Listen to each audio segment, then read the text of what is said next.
बच्चों लोग हम लोग मोल कॉन्सेप्ट स्टार्ट कर चुके थे क्लास में। तो आज हम लोग को सीखना है कि मोल कॉन्सेप्ट फर्दर आए क्या पढ़ना हम लोग को है।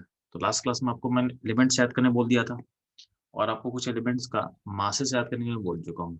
ठीक है, तो ये आप लोग का लास्ट क्लास में सारा बात हुआ था। आज की आज की क्लास हम लोग स्टार्ट करने वाले हैं काउंटिंग के बारे में। तो जब हम बात करते हैं मोल कॉन्सेप्ट का, तो mole concept basically counting process है।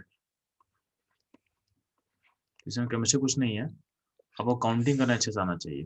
तो मोल कॉन्सेप्ट बेसिकली क्या है, एक काउंटिंग प्रोसेस है।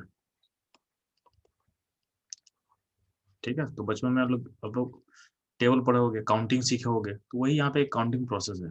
ठीक है, और साथ में इसमें क्या होता है, कि इसमें आप लोग को यूनिटी मेथड मैथ में पढ़े होगे बचपन में, उसका यूज करना पड़ेगा हमको। तो इसमें कोई केमिस्ट्री इसमें है ही नहीं। अब क्या है ना, इसमें बस एटम मॉलिक्यूल ला के रख दिया है। वही चीज बोलते हैं, अगर रियल लाइफ में बनाना काउंट करो, पेन का काउंट करो, पेन का नंबर है, पेन का वेट है, तो ये आपका एक मैथमेटिक्स का क्वेश्चन आता है। अब इसमें एटम मॉलिक्यूल के बारे में बोल दिया तो एक केमिस्ट्री का। ठीक है, तो पॉइंट हमेशा है कि आपको काउंटिंग मोल में कोई भी चीज आपको काउंटिंग करना है। बस यहाँ पे आपके सामने जो वेरिएबल है, वो वेरिएबल नया नया वेरिएबल आ चुका है, बस और कुछ नहीं हुआ है। तो आपको ये समझना की बहुत जरूरत है, ये समझना है, इसको आपको अप्रिशिएट करना है कि मोल कॉन्सेप्ट में कोई केमिस्ट्री है ही नहीं। इसमें आपको सिंपल मैथमेटिक्स है और उसको हमको यूज करना आना चाहिए। अब यहाँ पे थोड़ा सा आपको नया इसलिए लगेगा क्योंकि एटम्स है, मॉलिक्यूल है, तो आपको नया नया वर्ड आ रहा है, तो इसलिए आपको थोड़ा डिफिकल्ट लगता है। लेकिन आप देखोगे डाउन द लाइन, तो मोल कॉन्सेप्ट में बस काउंटिंग करना है और काउंटिंग में कितना बच्चा हो वो देखना हमको। ठीक है, तो ये ध्यान देना आप। अब मोल कॉन्सेप्ट में सबसे इंपॉर्टेंट वर्ड होता है मोल। क्या होता है, क्या होता है, मोल क्या होता है। तो सबसे इंपॉर्टेंट वर्ड है आपके लिए मोल।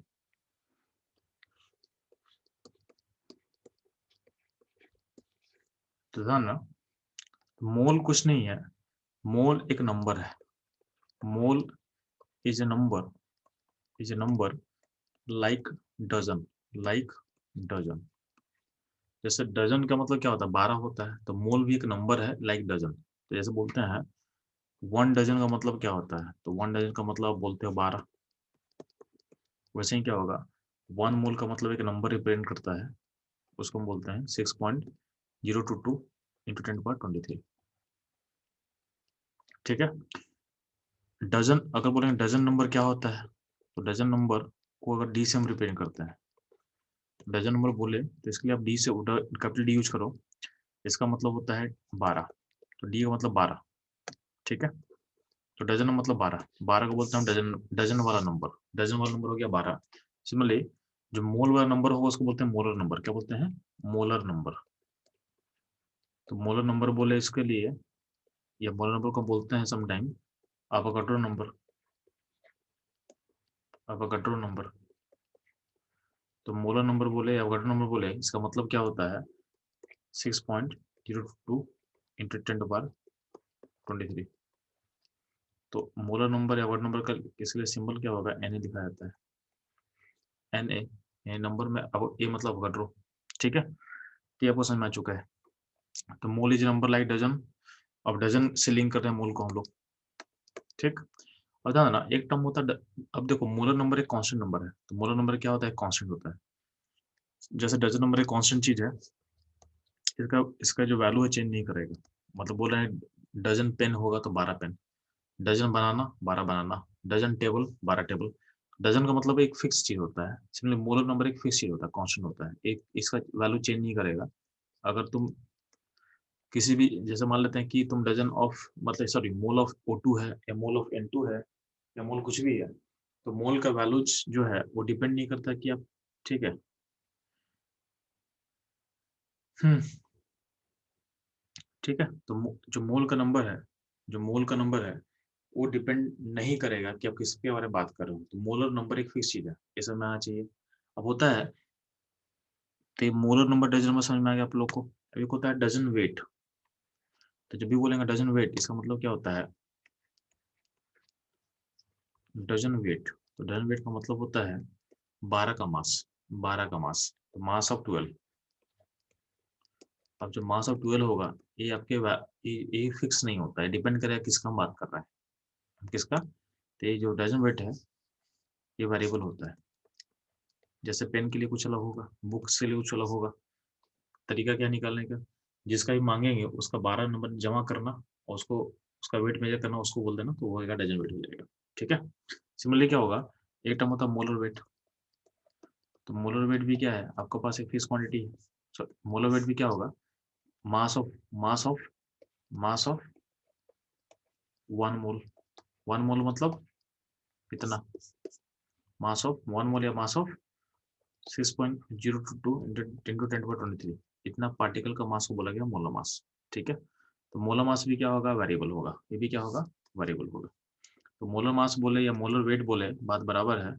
ये भी क्या होगा, वेरिएबल होगा। डिपेंड करेगा किसका हम निकालने वाले हैं, किसका हम निकालने वाले हैं। तो ये हो गया आपका मोल और डजन का लिंकेज। मोल और डजन का लिंकेज इस तरह से आप सोच सकते हैं। ठीक। अब ध्यान देना, इस पूरे चैप्टर में चैलेंज क्या होता है कि आपको मोल पता करना होता है। हमको क्या क्या पता करना होता है, मोल। तो टॉपिक रहेगा how to find mole. How to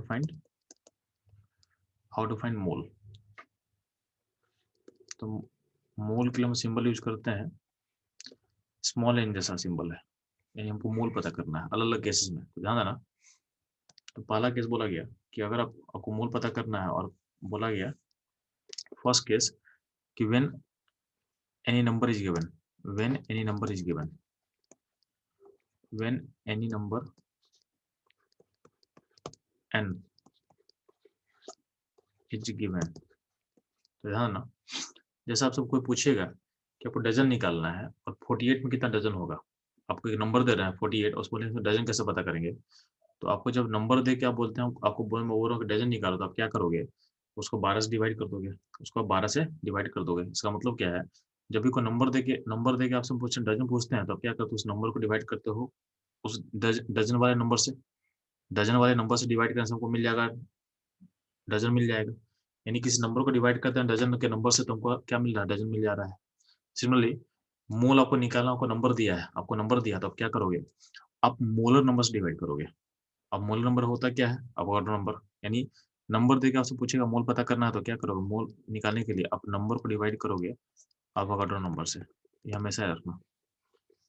इसमें कभी कभी बोलेगा कि आपको नंबर पता करना है, आपको नंबर पता करना है, और आपको मोल दे देगा, तो क्या करोगे, मोल को मल्टीप्लाई करना वर्ड नंबर से, तो आपको मिल जाएगा नंबर। तो यहाँ से ऐसे हो सकता है। तो ये पहला केस हो गया। सेकंड केस है मोल का। सेकंड केस है मोल का। तो ध्यान देना, जब आपको वेट दिया हुआ है, तो वेट इज गिवन, किसी भी चीज का अगर वेट दिया रहेगा, किसी भी चीज का वेट दिया रहेगा, आपसे पूछेगा कि इसका मोल पता करो। तो बहुत सिंपल सा चीज है, ध्यान देना, इसको लिंक कर रहे हैं डजन से फिर से। जैसे आपको बोला गया, आपके मार्केट में आपको बोला गया कि वो 1 डजन का वेट दिया हुआ है, आप बनाना खरीदने गए हो, आपको बोला गया कि 1 डजन बनाना का वेट है 2 kg। 1 डजन बनाना का वेट है 2 kg, यानी आपको डजन वेट दे दिया बनाना का। ठीक है, बनाना का डजन वेट क्या है, 2 kg बोल दिया आपको, यानी 12 का वेट आपको मिल गया है। ठीक है। अब आपको आपको बोला गया कि 10 kg बनाना में कितना डजन होगा। 10 kg बनाना में कितना डजन हो गया, तो आपको डजन वेट पता है, तुमने 12 का वेट आपको पता है, और कितना है, 2 kg है।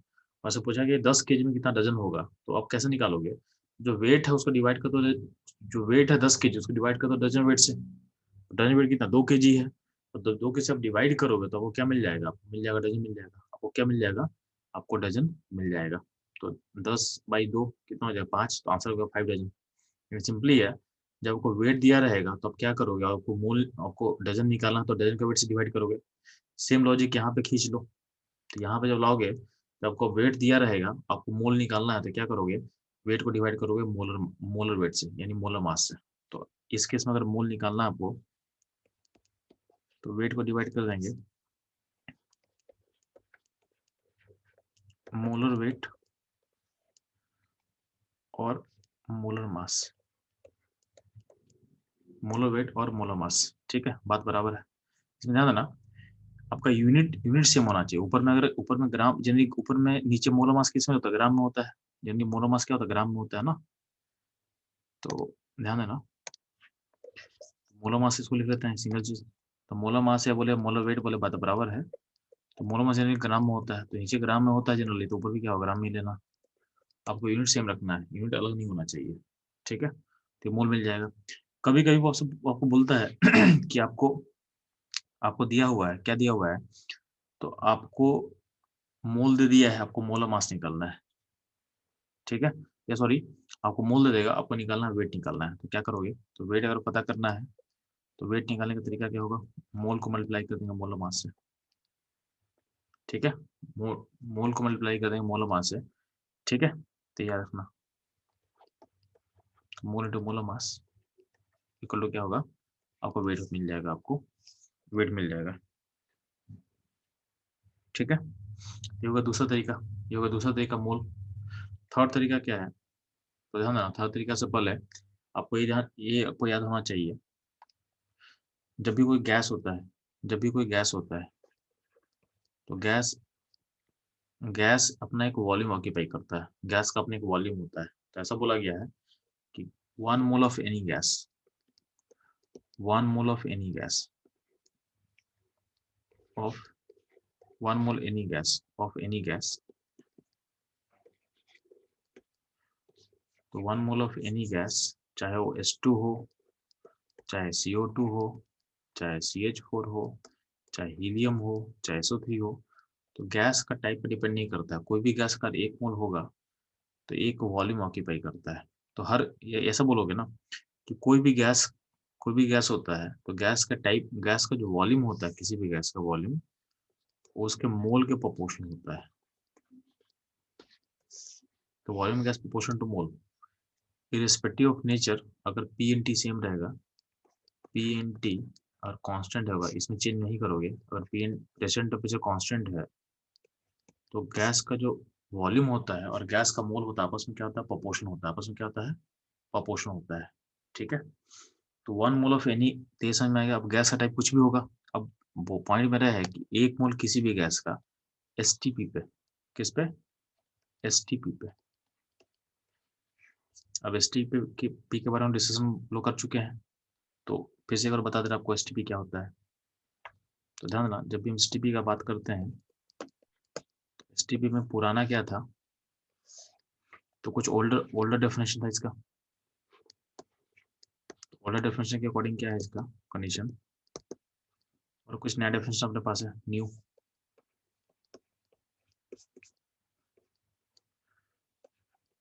तो न्यू डेफिनेशन हम लोग को फॉलो करना, न्यू, क्योंकि रिसेंट है, ठीक है? तो ओल्ड भी देख लेते हैं। तो ओल्ड में क्या था? प्रेशर को बोला गया 1 एटीएम, और टेम्परेचर को बोला गया है 273.15 केल्विन। इसको शॉर्ट में 273 बोलते हैं, बट अगर आपसे एक्यूरेट पूछा जाए तो आप 273.15 बोलोगे, ठीक है? यानी ये होगी आपका पुराना डेफिनेशन। नया डेफिनेशन क्या है? तो पी को बोला गया 1 बार, क्या बोला गया है? 1 बार, और टी को बोला गया है 273.15, यानी इसमें कोई चेंज नहीं हुआ है। इसको 273 बोल सकते हो केल्विन। तो ये हो गया आपका, ये हो गया आपका नया डेफिनेशन, ये हो गया आपका नया डेफिनेशन, ठीक?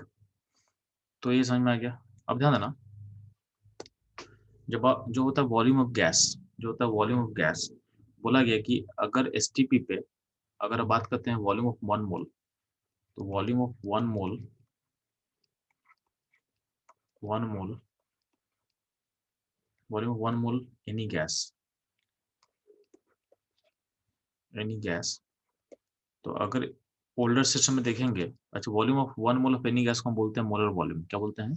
इसके लिए वर्ड यूज करते हैं मोलर वॉल्यूम, मोलर वॉल्यूम। तो हम बात करें मोलर वॉल्यूम का, तो बोला गया है कि अगर एसटीपी कंडीशन पे हम बात कर रहे हैं, तो उसके समय जो मोलर वॉल्यूम होगा, उसको बोला गया है, यानी 1 मोल गैस का वॉल्यूम, यानी वो वॉल्यूम गैस, यानी मोलर वॉल्यूम का मैं बात कर रहा हूँ, ये होता है 22.4 लीटर, यानी पहले वाले डेफिनेशन के अकॉर्डिंग ये होता है, ठीक है? अब जो नया डेफिनेशन है उसमें ध्यान देना, हम प्रेशर को चेंज कर दिए हैं। प्रेशर हो गया 1 बार। आपको पता है कि एटीएम और बार में जो होता है, एटीएम हल्का सा बड़ा होता है बार के रिस्पेक्ट में, हल्का सा बड़ा मतलब बहुत ज्यादा नहीं। आप 180 में इक्वल टू ऐसा बोल सकते हो आप, 1.01 बार होता है। क्या होता है? 1.01 बार होता है, ठीक? तो यार जब प्रेशर हल्का सा कम करो तो गैस क्या हल्का सा फैलेगा। तो अगर नया न्यू डेफिनेशन पे जाओगे, जो मोलर वॉल्यूम जो गैस का होगा, ये वैल्यू हो जाता है 22.7 हो जाता है, ठीक है। इसको अगर ml में बोले, ml में तो हो जाएगा 22700 ml हो जाएगा, और इसको हम ml में बोले तो हो जाएगा 22400 ml हो जाएगा। ठीक। अब तो ये चेंजेस है। अब होता क्या है कि ये डेफिनेशन जो है नया, ये बहुत रिसेंट आया है, 10-15 साल पहले आया है। रिसेंट मतलब 10-15 साल पहले, और ओल्ड मतलब 100-200 साल पहले से चला जा रहा है। तो जब क्वेश्चन जो बैंक बनता है ना, जो क्वेश्चन फ्रेम किया जाता है, उसमें क्या था, क्वेश्चन थोड़ी फ्रेम हुआ 10 साल पहले, क्वेश्चन तो फ्रेम हो रहा है 100 साल पहले से क्वेश्चन बन रहा है। तो क्वेश्चन जो बनाया गया था, तो इस डाटा को बेस लेकर बनाया गया था।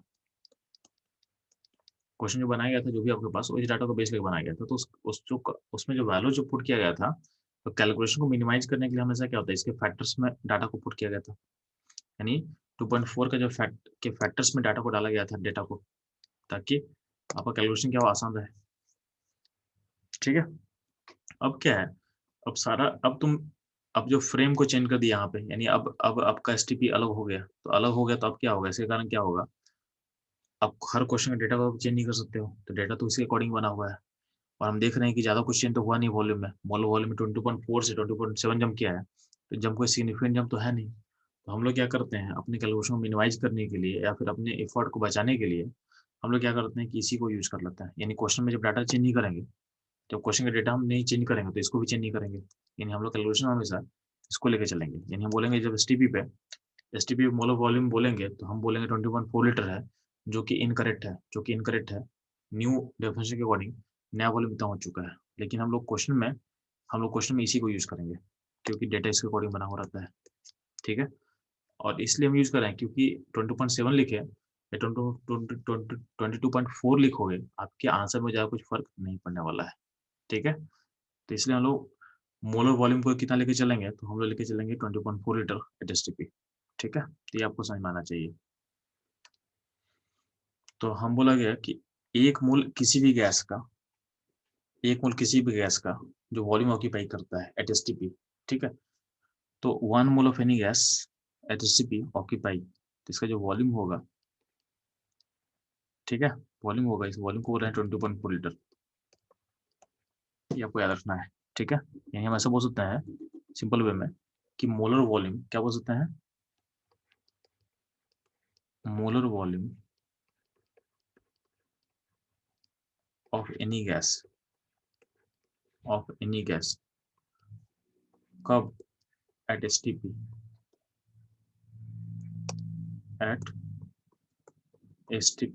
तो molar volume of any gas at STP equal to होता है 22.4 लीटर, 20.4 लीटर। तो molar volume of any gas at STP equal to होता है 20.4 लीटर। ठीक। यहाँ तक आपको समझ में आना चाहिए चीज। अब इसका यूज क्या करेंगे हम लोग, तो कभी कभी क्या होता है, क्वेश्चन में मोल निकालने के लिए आपको STP पे आपको वॉल्यूम दे देगा। ठीक है। तो मोल निकालना है, तो थर्ड केस जो होता है, अगर आपको वॉल्यूम दिया हुआ है, आपको वॉल्यूम ऑफ गैस दिया हुआ है एट एसटीपी, तो सिंपल था ना, अगर आपको नंबर देगा तो डिवाइड करते थे आपको ऑर्डर नंबर से, आपको अगर वेट देगा तो डिवाइड करते थे मोलर मास से, तो अगर आपको जो वॉल्यूम देगा गैस का, तो डिवाइड करेंगे मोलर वॉल्यूम से। और आपको एसटीपी का मोलर वॉल्यूम पता है कितना है, 20.4 लीटर है। तो इस केस में आपको मोल ऑफ गैस निकालना है, तो क्या होगा, वॉल्यूम ऑफ गैस को डिवाइड करोगे 20.4 से। अगर आपको वॉल्यूम ऑफ गैस देखो लीटर में, अगर आपको वॉल्यूम ऑफ गैस दिया रहेगा ml में, तो डिवाइड करेंगे हम लोग किससे, तो 2 to 4 डबल डिवाइड करेंगे, तो ये हो गया मोल निकालने का तरीका।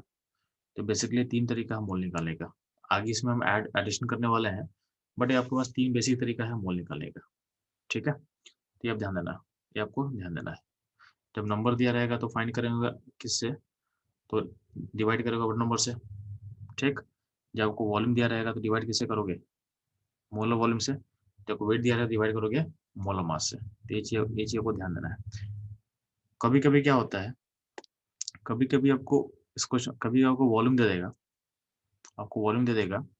और आपको निकालना होगा वेट निकालना होगा, वॉल्यूम से वेट निकालना होगा। तो बहुत सिंपल है, जब भी ऐसा कुछ लिंकेज हो, तो सबसे पहले आपको दिमाग में चलना चाहिए मोल फाइंड करना है। कहीं भी कुछ भी होगा, आपको पहला काम करना मोल फाइंड करना। क्यों?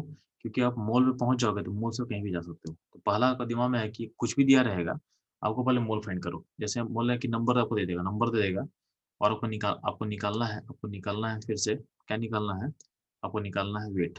तो आप पहले क्या करो, नंबर को चेंज करो मोल में, यानी आप यहाँ पे रीच कर चुके हो और यहाँ से वेट निकालना बहुत आसान है। क्या करेंगे?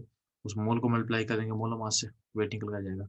अगर मान लो आपको वॉल्यूम दिया हुआ है, तो आपको पहला कोशिश होना चाहिए वॉल्यूम से निकालो मोल, और मोल पहुँचने के बाद क्या करोगे? मोल को मोल मास से मल्टीप्लाई करो, वेट निकालोगे। यानी कुछ भी दिया रहेगा ना, मान लीजिए आपको वो दिया वेट दिया हुआ है, आपसे पूछेगा वॉल्यूम पूछ देगा, आपसे पूछेगा वॉल्यूम पूछेगा। तो वेट से वॉल्यूम लिंक मत करना, आप क्या करना, वेट से पहुँचोगे पहले मोल पहुँचोगे, और मोल के बाद पहुँचना वॉल्यूम पे। यानी आपका रूट क्लियर होना चाहिए। सिचुएशन कुछ भी हो, पहले फाइंड करेंगे मोल, और मोल के बाद बाकी अपने आप को लिंक करता हुआ दिख जाएगा। मोल के बाद बाकी अपने आप को लिंक करता हुआ दिख जाने वाला है। ठीक है? तो ये चीज़ आपको समझ में आना चाहिए, ये चीज़ आपको समझ में आना चाहिए। अगर इतना समझ में आ चुका है तो ध्यान देना, इससे बेस कुछ क्वेश्चन को सॉल्व करते हैं लोग, इसके बेस कुछ क्वेश्चन को सॉल्व करते हैं।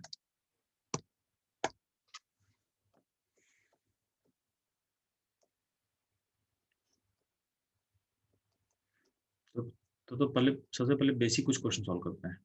बेसिक सॉल्व करने का मतलब क्या है? आपको आपको ये पता है कि जो एटम होता है, कोई भी एटम जो होगा, उस एटम के फिगर में ध्यान देना, आपका एक न्यूक्लियस होता है।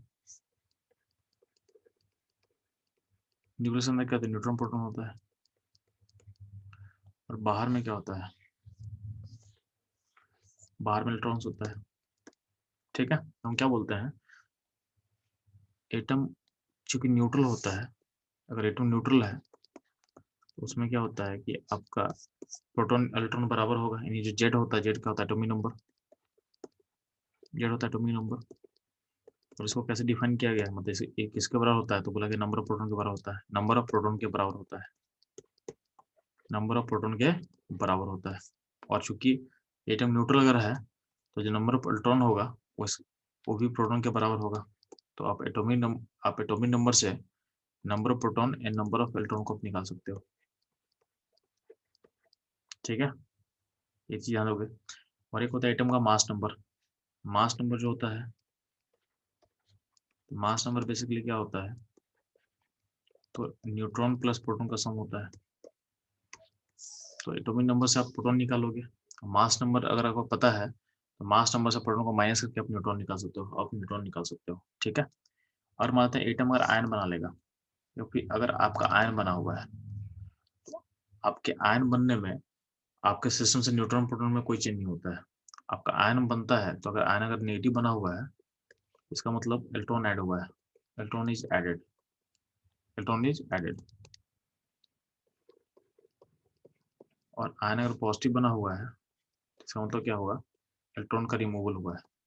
यानी आपके आयन फॉर्मेशन प्रोसेस में आपके न्यूट्रॉन प्रोटॉन के नंबर में कोई चेंज नहीं होता है। तो आयन बनने में neutron and proton remain same, उसमें कोई चेंज नहीं होता। जो भी चेंज होता है किसमें? तो इलेक्ट्रॉन के नंबर में चेंज होता है। ठीक है? तो क्या पहला क्वेश्चन दिया हुआ है, तो यहाँ पे नोट्स में क्वेश्चन दिया हुआ है, क्योंकि क्वेश्चन बहुत आसान है, तो बस आप एक ही क्वेश्चन ट्राई करो मेरे लिए। ठीक है? तो सारा क्वेश्चन ट्राई आपको नहीं करना है, आपको बस करना है, चलो मैं इसको मैं लिख दे रहा हूँ, आपके लिए मैं लिख दे रहा हूँ, मैं यहीं पे दे दे रहा हूँ क्वेश्चन। आप क्या करोगे, आपको इलेक्ट्रॉन पता करना है, प्रोटॉन पता करना है, न्यूट्रॉन पता करना है। किसका? तो P-3 का, गोल्ड का, ठीक है, कार्बोनेट आयन का, फॉस्फेट आयन का, और ग्लूकोज का। ठीक है? जल्दी से फास्ट।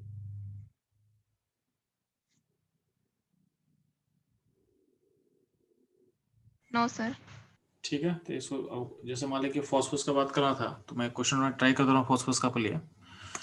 फॉस्फोरस का एटॉमिक नंबर कितना होता है जी? 15। मास में 31। इसका मतलब क्या होगा, अगर प्रोटॉन होगा 15, न्यूट्रॉन होगा 16। चूंकि -3 है तो -3 होगा तो आपका इलेक्ट्रॉन का नंबर 3 ज़्यादा होगा प्रोटॉन से, तो 18 हो जाएगा। ठीक है? बात करते हैं हम लोग अगर इसका ग्लूकोज का, तो ध्यान देना जो ग्लूकोज बना हुआ है C6H12O6 है, तो इसमें कार्बन कितना, तो इसमें कार्बन है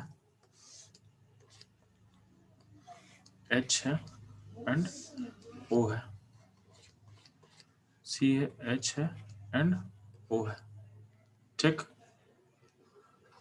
अब ध्यान देना जो कार्बन होता है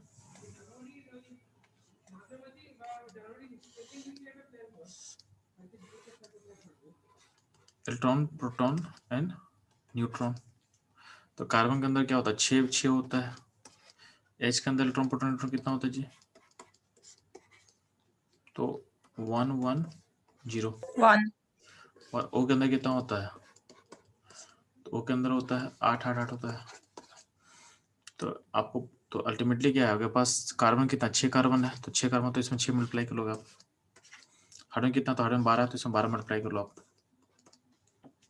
इसमें 12 मल्टीप्लाई कर लो, और आपका O है तो O कितना है 6 है, तो इसमें 6 मल्टीप्लाई कर लो, तो अल्टीमेटली क्या होगा यहाँ पे कार्बन का टोटल कितना हो 36 36 36 हो जाएगा, हाइड्रोजन के लिए क्या हो जाएगा 12 12 0 हो जाएगा, और ऑक्सीजन के लिए क्या होगा 48 48 एंड यहाँ पे भी 8 होता है तो 48 होगा, ठीक है। अब क्या करोगे आप, अब इलेक्ट्रॉन को ऐड करना तो क्या होगा 36 प्लस 12 प्लस 48 ऐड कर लेंगे तो 96 हो जाएगा, यानी इलेक्ट्रॉन का नंबर क्या होगा 96 हो जाएगा।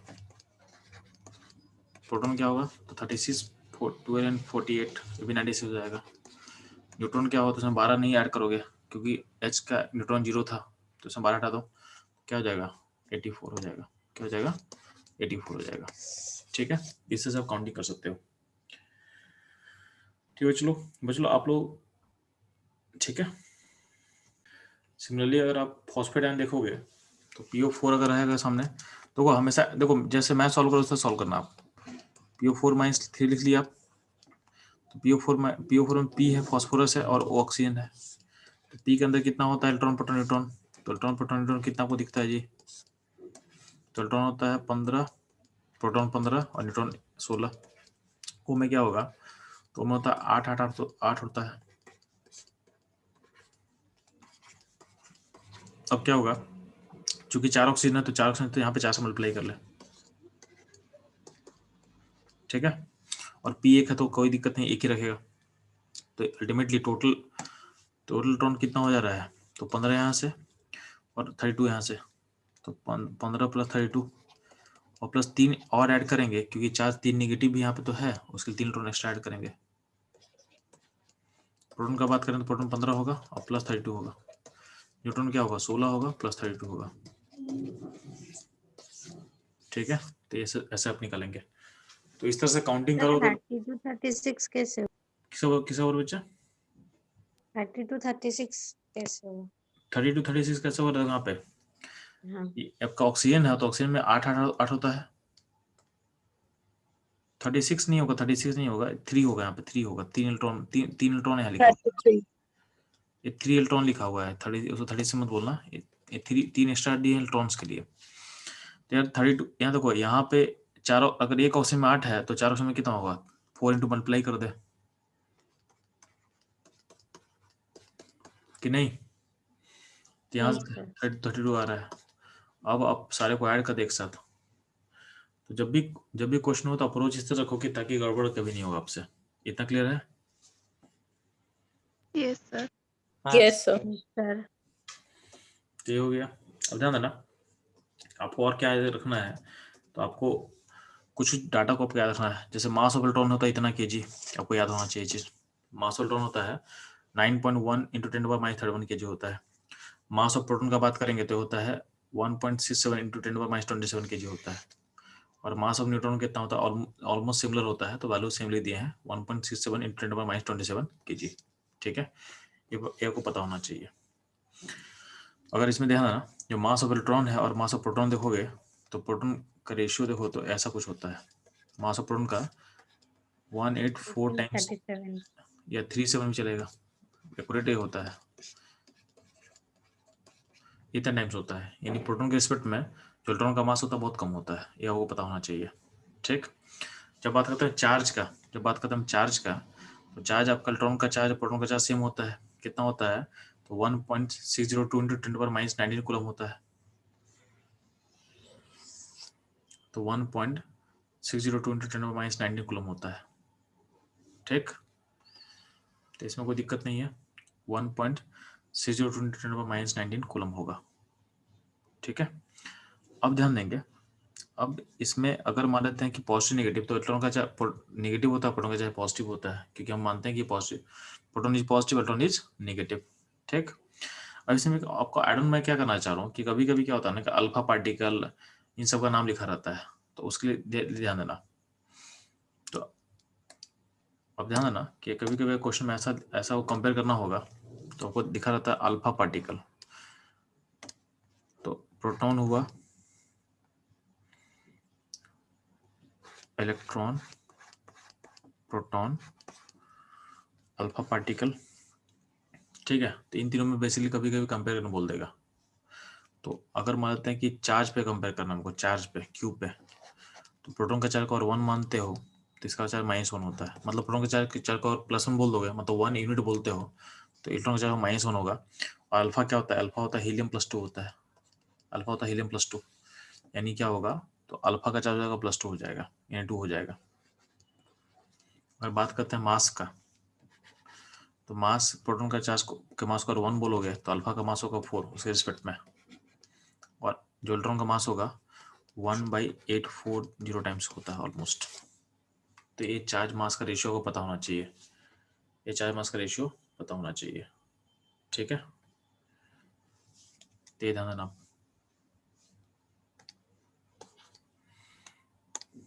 ठीक है। तो ये इलेक्ट्रॉन प्रोटॉन अल्फा का चार्ज मास का सिस्टम समझ में आना चाहिए आपको, इसका यूज कभी कभी हम करेंगे बाद में, ध्यान देना। 1 आपके लिए मैं डिफाइन कर रहा हूँ 1 EU यानी एटॉमिक मास यूनिट का जो स्केल होता है ना 1 U किसको बोलते हैं, तो ध्यान देना। आपको पता है कि कार्बन का मोल मास कितना होता है, तो कार्बन का मोल मास होता है 12 gram, mole mass of carbon is 12 gram, mole mass of carbon is 12 gram, ठीक। तो मोल मास ऑफ कार्बन का 12 ग्राम होगा, तो यानी इसका मतलब क्या कि 1 Na of carbon atom is 12 gram, तो 1 कार्बन का मास कितना होगा, 12 gram by Na, 12 gram by Na, तो जो ग्राम बाई Na होता है ना उसको बोला गया EU। तो कभी कभी बोलता है कि 1 U किसको बोला गया है, तो 1 U का मतलब होता है ग्राम बाई Na, यानी ग्राम के वैल्यू को डिवाइड कर रहे हैं किससे, अवोगाड्रो नंबर से, किससे, अवोगाड्रो नंबर से। तो 1 ग्राम बाई Na के वैल्यू को बोला गया है U, तो 1 U इक्वल टू मतलब 1 ग्राम बाई Na, ये ध्यान देना आप। यानी आप U के बदले लिख सकते हो, U के बदले लिख सकते हो ग्राम बाई Na, U के बदले आप लिख सकते हो ग्राम बाई Na, ये ध्यान देना आप। इसका यूज क्या हुआ ध्यान देना।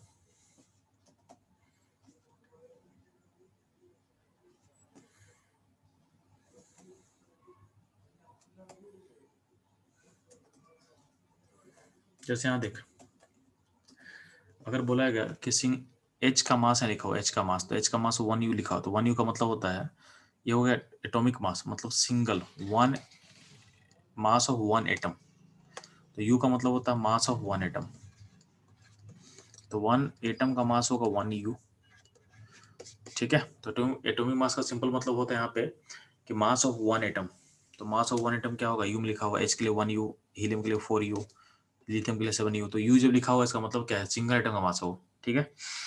अगला पूछा है कि मोलर मास, तो मोलर मास का अगर एटम है तो एटम का मोलर मास को हम बोलते हैं, शॉर्ट में बोलते हैं GAM।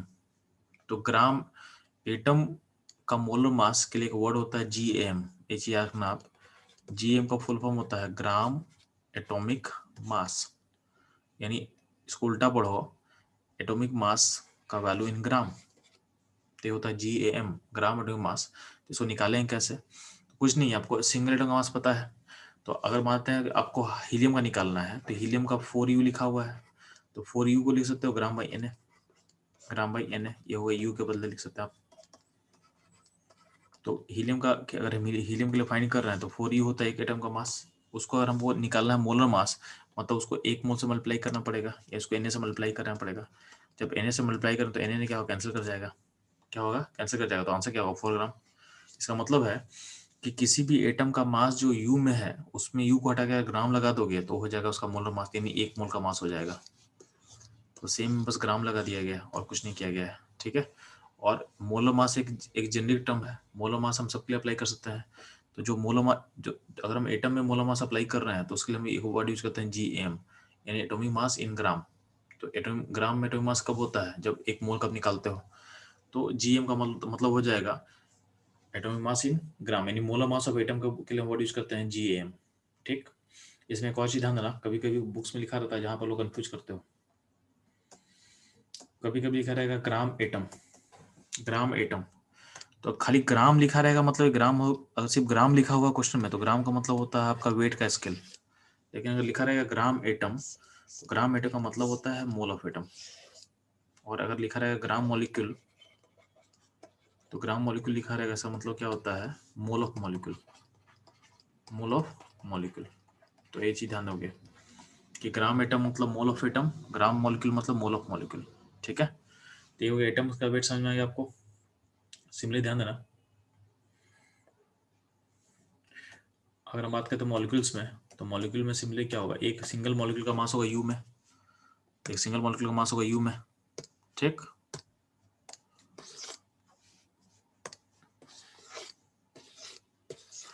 तो सिंगल मॉलिक्यूल का मास होगा U में, ठीक। अब ध्यान देना,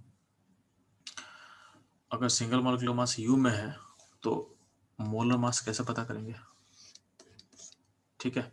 तो सिंपली है, जो U में उसे ग्राम में चेंज कर देंगे। जैसे CO2 है तो CO2 में क्या होगा, कार्बन ऑक्सीजन का मास को ऐड कर दो तो हो जाएगा CO2 का मास हो जाएगा, उसको निकाल लेना आपको, ठीक। तो अगर बोलते हैं मोलर मास ऑफ मॉलिक्यूल तो मोलर मास मॉलिक्यूल के लिए एक वर्ड होता है GMM, GMM।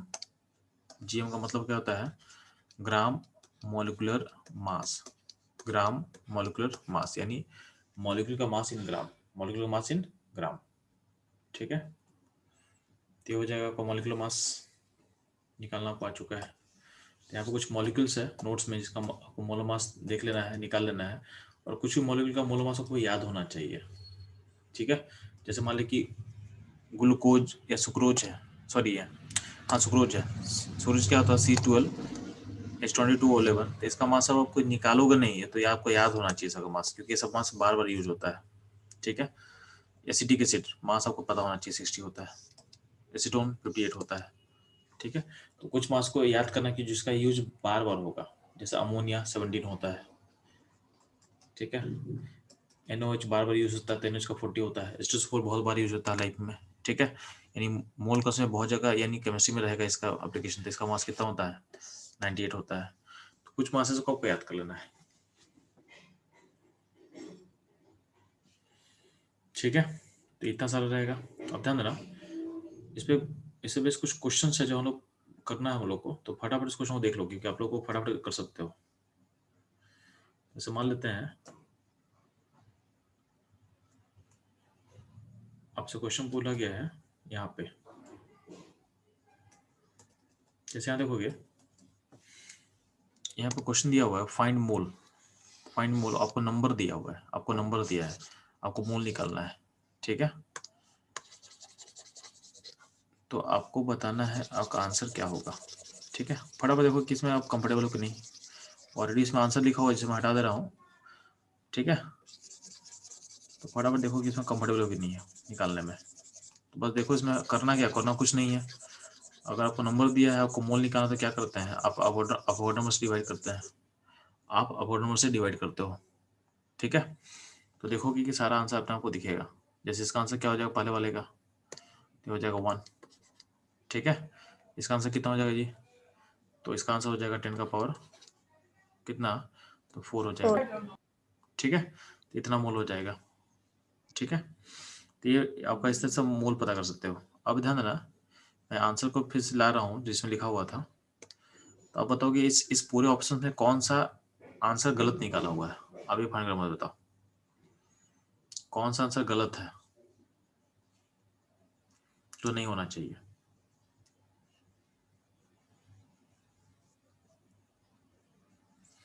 सर 6 वाली।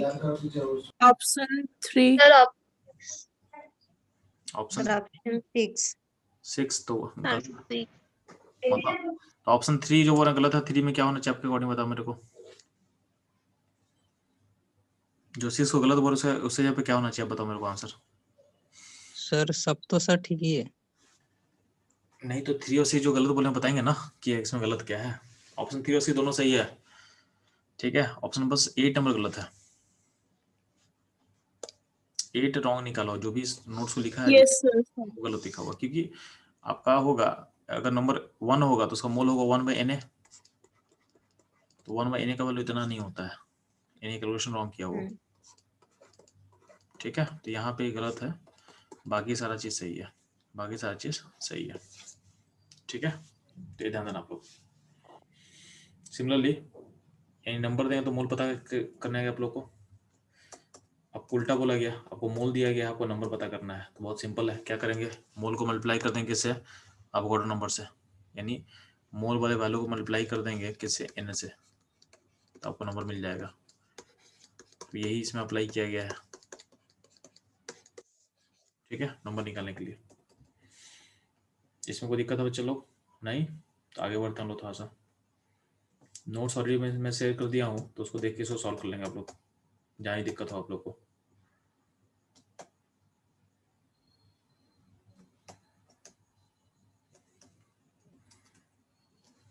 ठीक है, आपके सामने क्वेश्चन दिया हुआ है, find individual atom, total atom, total electron, proton, neutron. इसे मैं रिपीट कर रहा हूँ, आपको फाइंड क्या करना है, find individual atom, total atom and total electron, proton, neutron. किसा पता करना है? तो पता करना है आपको, यहाँ पे पहला क्वेश्चन है 1:2, तो ये तो आसान है, ये बना सकते हो। तो इसमें एक दो क्वेश्चन मैं देता हूँ, उसको बनाओगे। इसमें किसी क्वेश्चन को सॉल्व करना है, मैं बता रहा हूँ आपको।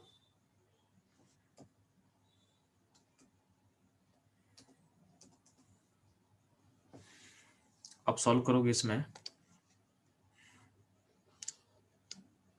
एक सेकंड मैं आपको लिख दे रहा हूँ।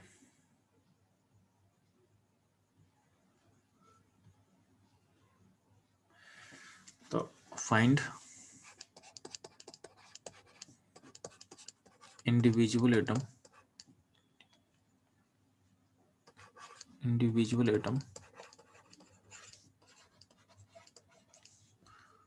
टोटल एटम,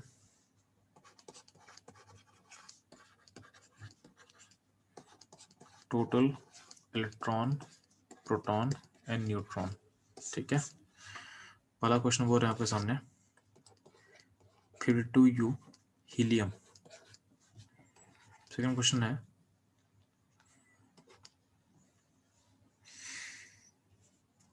178U CO2,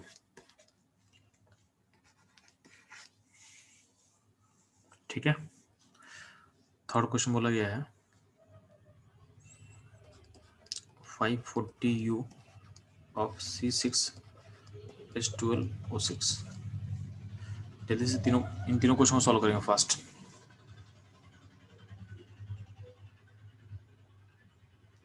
बच्चों लोग इस क्वेश्चन को चलो मैं सॉल्व करता हूँ, ठीक है। तो देखो आपको इस बात को रियलाइज करना बहुत इंपॉर्टेंट है कि मोल कॉन्सेप्ट में काउंटिंग करना आपको, ठीक। तो कहते हैं काउंटिंग हम कितना बेटर कर पाते हैं। तो पहला कह सकते हैं हीलियम, तो बोला गया 52U ऑफ हीलियम में कैसे निकालेंगे। तो आपको पता होना चाहिए कि जो एक हीलियम का वेट होता है, 1 हीलियम में का वेट होता है 4U होता है। क्या होता है? 4U होगा, ठीक है। तो अब एक यानी 4U इक्वल टू 1 हीलियम, तो 52U में कितना हीलियम होगा, तो ये हो जाएगा 13। तो 13 हीलियम में, तो आपका जो एटम हो गया, तो एटम में सिंपल हीलियम ही सिर्फ है, तो टोटल एटम का आंसर क्या होगा, 13 हो जाएगा, ठीक है। अब हीलियम के अंदर क्या होता है, इलेक्ट्रॉन, प्रोटॉन, न्यूट्रॉन होता है। तो आपको पता है हीलियम का जो इलेक्ट्रॉन, प्रोटॉन, न्यूट्रॉन होता है, ये 2 2 2 होता है, 2 2 2 होता है। तो इसमें 13 मल्टीप्लाई कर दे, क्योंकि 13 एटम है। आपको एक हीलियम का इन्फॉर्मेशन पता है, एक हीलियम में 13 को मल्टीप्लाई कर दे, तो क्या हुआ आंसर? 26 26 26 26, ठीक। तो ये फर्स्ट क्वेश्चन, यानी आपका एटम का आंसर क्या होगा, टोटल एटम 13 और टोटल इलेक्ट्रॉन, प्रोटॉन, न्यूट्रॉन क्या होगा, 26 26 26। सेकंड क्वेश्चन क्या था? तो सेकंड क्वेश्चन था आपका एक सेकंड, CO2 है 178, तो CO2, तो यार CO2 का 178U दिखा हुआ है, 178U लिखा हुआ है। तो आपको पता है कि 1 CO2 का कितना मास होता है जी? तो 44U होगा। 44 आई थिंक, सॉरी, इसको चेंज करा था थोड़ा सा, ये 176 कर ले, बेटर रहेगा, कैंसिल नहीं करा था। सर ये थोड़ा सा फ्रैक्शनल सर इसीलिए सर मेरा कैंसिल हो नहीं रहा था। अच्छा ठीक, ये 178 यस सर। अच्छा ठीक है, 176 लेते हैं, वो मेरा मिस्टेक था, मैं क्वेश्चन गलत दे दिया। ठीक है, मतलब जैसा दिया जो सॉल्व नहीं हो पा रहा था। ठीक है, ये 176 कर लेते हैं उसको, तो अब सॉल्व हो जाएगा। ठीक है, यस सर। चलो ठीक है, तो इसमें तो गड़बड़, चलो ये तो मेरे फॉल्ट से हो रहा है आप लोग का, लेकिन ग्लूकोज वाला तो बनना चाहिए था, वो तो नहीं बन रहा, उसमें तो सब सही था। तो ध्यान देना, इसको 176 कर लेते हैं। तो इसको देखोगे तो 44U का मतलब क्या होगा? 1 CO2 होगा। क्या होगा? 1 CO2 होगा। ठीक, तो 176U में कितना होगा? तो 4 CO2 होगा। अब CO2 में क्या है? कार्बन से बना हुआ है और O से बना हुआ है। एक CO2 में 2 कार्बन, सॉरी 1 कार्बन और 2 ऑक्सीजन होता है। तो 4 में क्या होगा? तो 4 से मल्टीप्लाई कर ले, तो 4 कार्बन होगा और 8 ऑक्सीजन होगा, तो टोटल आइटम कितना हो जाएगा? टोटल आइटम हो जाएगा 12। और कार्बन के अंदर क्या होता है? 6 इलेक्ट्रॉन, 6 प्रोटॉन, 6 न्यूट्रॉन। और O के अंदर क्या होता है? 8 8 8 होता है। और O का नंबर 2 है, 2 से मल्टीप्लाई कर लेंगे तो हो जाएगा 16 16 16 हो जाएगा। अब सारे इलेक्ट्रॉन को ऐड कर ले तो कितना हो जाएगा? इसमें सॉरी कार्बन भी 4 है, कार्बन को, ये तो एक CO2 का हो गया ना, ये तो एक CO2 का होता है। 1 CO2 का इन्फॉर्मेशन पर ऐड कर ले, 1 CO2 में इलेक्ट्रॉन कितना होगा? 22। प्रोटॉन कितना होगा? 22। और इलेक्ट्रॉन और न्यूट्रॉन कितना होगा? 22। तो ये होगा 1 CO2। आपका CO2 कितना है बाहर से में? 4 है, उसे 4 से मल्टीप्लाई कर ले, तो आपका इलेक्ट्रॉन कितना टोटल होगा अब जी? तो इलेक्ट्रॉन होगा 22 × 88, प्रोटॉन 88 और न्यूट्रॉन 88। ये होगा आपका आंसर, ये होगा आपका आंसर। ठीक है, नेक्स्ट क्वेश्चन ध्यान देना, बोला गया 540U ऑफ ग्लूकोज C6H12O6। तो आपको पता है कि 1 C6H12O6 का मास कितना होता है? तो होता है आपका 180 180 U होता है। ठीक है, तो इसमें कितना मॉलिक्यूल होगा जी? तो 3 मॉलिक्यूल होगा इसमें। ठीक है, जैसे 3 मॉलिक्यूल होगा आपको, और पता है कि एक ग्लूकोज में कार्बन कितना होता है? 6, H कितना होता है? 12, और O कितना होता है? तो होता है 6। और बाहर में 3 मॉलिक्यूल होते हैं, क्या 3 से मल्टीप्लाई कर लेंगे तो कार्बन कितना 18 हो जाएगा, H कितना होगा? 36 होगा, और O कितना होगा? 18 होगा। तो टोटल आइटम का सम कितना होगा जी? टोटल आइटम का सम हो जाएगा 72। ये क्लियर हुआ? Yes sir. Yes sir. अब देखते हैं यहाँ पे कार्बन है, तो कार्बन के अंदर क्या होता है? 6 6 6 होता है। सर हाँ बच्चा बोलो।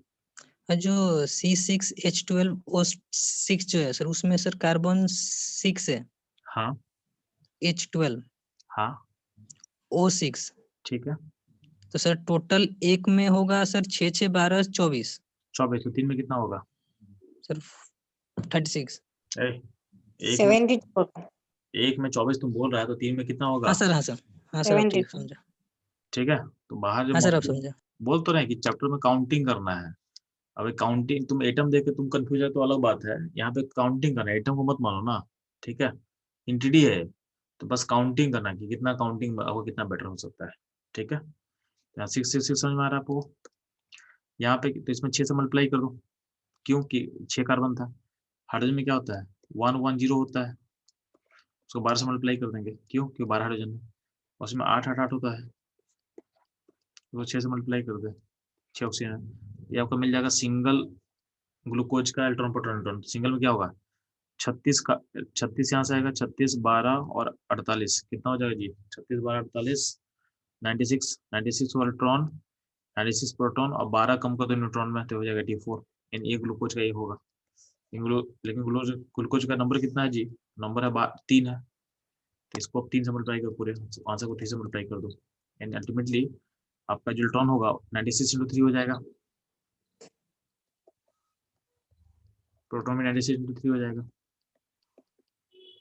और आपका जो न्यूट्रॉन है वो 84 × 3 हो जाएगा।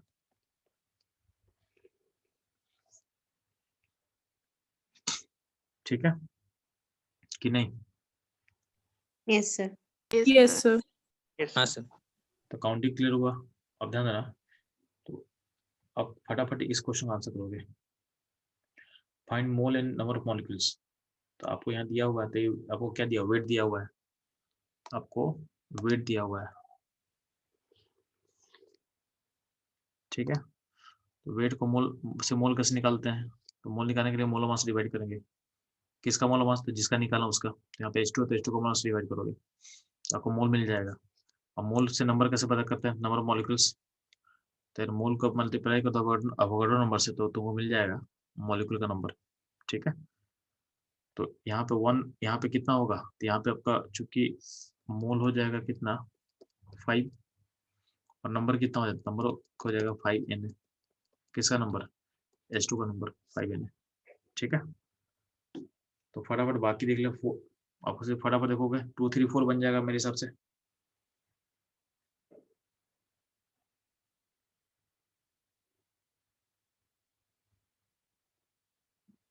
अब तो आपके सामने एक लास्ट क्वेश्चन दे रहा है, बैठ के सॉल्व करो उसको। बाकी इसमें आई थिंक 2 3 4 बनेगा।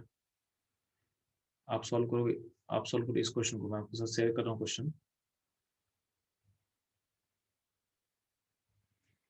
आपको निकालना वही 54 ml ऑफ H2O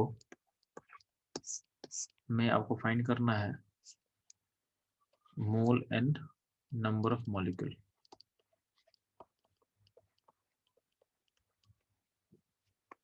पहला क्वेश्चन, सेकंड क्वेश्चन है, आपको फाइंड करना है 180 ml of H2O having density 2 ग्राम पर ml। इसमें पता करना है आपको mole and number of molecule.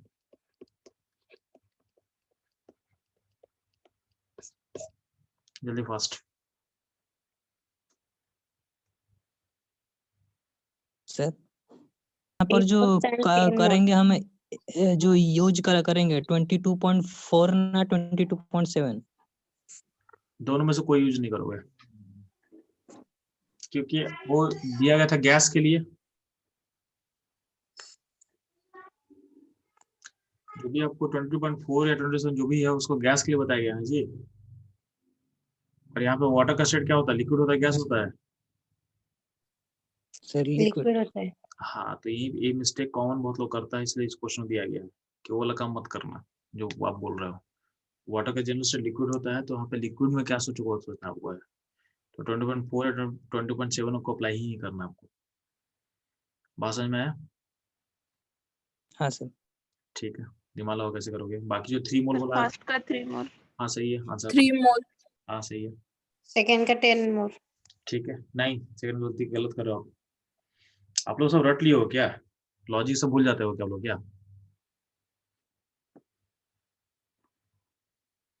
मतलब 3 मोल पहला सही तो सेकंड 10 मोल हो जाएगा, कोई लॉजिक होगा उसके बिहाइंड ना, कि नहीं?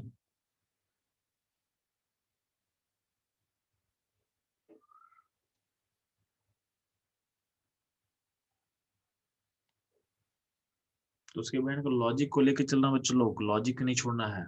लॉजिक क्या है ना, जब भी ऐसा क्वेश्चन रहेगा तो देखते हैं हम लोग ध्यान से। तो बाय डिफॉल्ट यार आपको वाटर डेंसिटी पता होना चाहिए, आपको वाटर डेंसिटी पता होना चाहिए। तो आपको पता है कि वाटर डेंसिटी बाय डिफॉल्ट कितना होता है, कुछ नहीं दिया तो आप मानोगे 1 ग्राम पर ml, ठीक है। और आपको पता है कि डेंसिटी इक्वल टू क्या होता है, मास और वॉल्यूम। Mass by volume. तो हमको वाटर का मोल के लिए पहले मास निकालना पड़ेगा, तो डेंसिटी पता चल गया, तो इसका वेट कितना होगा वाटर का, तो डेंसिटी में वॉल्यूम कर देंगे, इतना ग्राम हो जाएगा। मोल ऑफ वाटर के लिए क्या करेंगे, इस ग्राम को डिवाइड करेंगे उसके मोल ऑफ मास से, तो कितना हो जाएगा 3 3. मोल हो गया। तो नंबर ऑफ मॉलिक्यूल क्या हो जाएगा, तो 3 × Na हो जाएगा, ठीक है। अलग कैसे होते हैं इस केस में, तो इस केस में वाटर डेंसिटी हम दे दिए 2 ग्राम पर ml, तो आपका वेट अलग हो जाएगा, आपका वेट अलग हो जाएगा। आप लोग क्या किए, यहाँ पे जो डेंसिटी माने वो डेंसिटी यहाँ पे लेके चल सॉल्व कर दिए, तो 10 बोल दिया आंसर।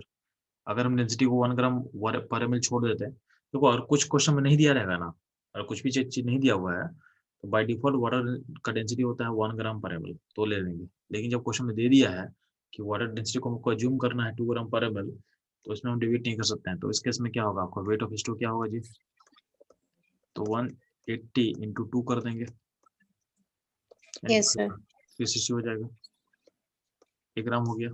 अब आपको मोल पता करना है, तो 360 डिवाइड करो किससे, 18 से, 18, 21. तो 20 मोल हो जाएगा। तो नंबर क्या हो जाएगा, तो नंबर हो जाएगा 20 इंटू एन 22 in है, ठीक है। तो आपको समझ में आया कैसे क्वेश्चन सॉल्व करना है इसको, Yes, sir. Yes, sir. ठीक है। पहला क्वेश्चन सॉल्व करना है 32 milligram of CH4, 32 milligram of CH4 में आपको मोल पता करना है, n नंबर ऑफ मॉलिक्यूल पता करना है। जल्दी फास्ट। तो बच्चों लोग यहाँ पे देखो, यहाँ पे क्या चेक करना है, ये आपका मिलीग्राम दिया हुआ है, तो मिलीग्राम को चेंज करो ग्राम में, क्योंकि मोलर मास हवा ग्राम में होता है, ठीक है। तो आपका जो वेट है उसको चेंज करें तो क्या 32 इंटू 10⁻³ हो जाएगा, 1 ग्राम हो गया। तो हम मोल कैसे पता करेंगे, मोल किलो क्या होगा, 32 डिवाइडेड बाई क्या होगा, 16, 16. 16. ये हो जाएगा 2 इंटू 10⁻³ ये मोल हो गया। अब नंबर कैसे होगा, तो इसमें Na मल्टीप्लाई कर लो, बाकी कैलकुलेशन बाद में कर लेंगे हम लोग। 20 इंटू Na इतना मॉलिक्यूल हो जाएगा आपके पास, Yes, ठीक है। sir. तो यहाँ Yes, sir. यहाँ तो कोई प्रॉब्लम आप लोगों को, No, sir. No, Sir. sir. No sir. आप लोग का होमवर्क क्या रहेगा, No, sir. नोट्स में ध्यान देना, नोट्स में और भी क्वेश्चन दिया होगा, तो ये मैं पेज नंबर 12 पे होगी, ठीक है। पेज नंबर 12, 13 से लेके जितना भी है आप लोग सॉल्व करके रखे हुए, सारा क्वेश्चन सॉल्यूशन भी दिया हुआ है, तो आप ट्राई करके रखना टिल पेज नंबर 15 तक का, 15 तक का सारा चीज को ट्राई करके रखना आप लोग, ठीक है। तो नेक्स्ट क्लास में हम लोग मूव करेंगे आगे टॉपिक पे। 15 इवेंट देखोगे, इवेंट जो 16, 17 भी है, 18 भी है, वो भी उसी टॉपिक का है, तो आप 18 तक तो सॉल्व कर सकते हो आप लोग, ठीक है। पेज नंबर 8, Sir, वो सर हाँ बोलो। PO4 माइनस आपने जो स्ट्रक्चर बनाया था वो थोड़ा स्लाइड दिखाएंगे। PO4 माइनस क्या 3, PO4 माइनस की जो आप इलेक्ट्रॉन कैलकुलेट किए थे वो थोड़ा स्लाइड दिखाएंगे। उस स्लाइड दिखाएंगे, चलो देखते हैं लोग, तो उसमें प्रॉब्लम हो रहा है क्या, सर थोड़ा सा दिखाएंगे तो मैं और एक बार याद हो जाएगा। अच्छा याद हो जाएगा, याद नहीं करना है, समझना है, हाँ सर, वही समझना है। ठीक है। बाकी मैं वीडियो अपलोड कर दूंगा, आप लोग टेलीग्राम चैनल ज्वाइन कर लिए हो I think, sir. Yes sir. ठीक है। सर बोलो बच्चा। सर सर जो टेबल है पीरियोडिक टेबल, सर उसका सर सब एलिमेंट का एटॉमिक मास याद करना होगा। नहीं, मास जितना नोट्स में उतना ही याद करोगे, नंबर याद रखना है, एलिमेंट का सिंबल याद रखो, नंबर याद करना हाँ सर। तरीका बता दिए, मास याद नहीं करना, मास याद करना पॉसिबल ही नहीं है। मतलब सर सिर्फ नंबर याद करने से हो जाएगा। हाँ नंबर, मतलब नंबर हमको जरूर चाहिए, नंबर भी का तरीका वो बता चुके हैं, ठीक है। आपको मास जितना नोट्स में उतना ही याद करना, जितना नोट्स में डालो उतना ही याद करना है, ठीक है। हाँ सर ठीक है। Yes, sir. ठीक है, तो आपको बेसिक सर जो ग्रुप है वो वाइज याद करने से बहुत अच्छा होगा, पर वो जो पीरियड वाले वो याद नहीं रहेगा। ना पीरियड याद भी नहीं करना है ना, आपको ग्रुप वाइज याद करने बोला गया आपको, ठीक है। वो काम करना ही नहीं, इसमें वो यूज ना हो, वो काम करना ही नहीं है, ठीक है। सर हम थोड़ा थोड़ा याद कर रहे हैं। ठीक है, तो याद करो अच्छे से जल्दी से, ठीक है। तो Yes, sir. इस वीक में मोल कॉन्सेप्ट खत्म करेंगे, थोड़ा एक्स्ट्रा क्लास में आपको दे देंगे, लेकिन इस वीक हमको मोल कॉन्सेप्ट बाइंड अप मारेंगे आप लोग का, ठीक है। ठीक हाँ है, सर। तो इसको सच में एंड करते हैं।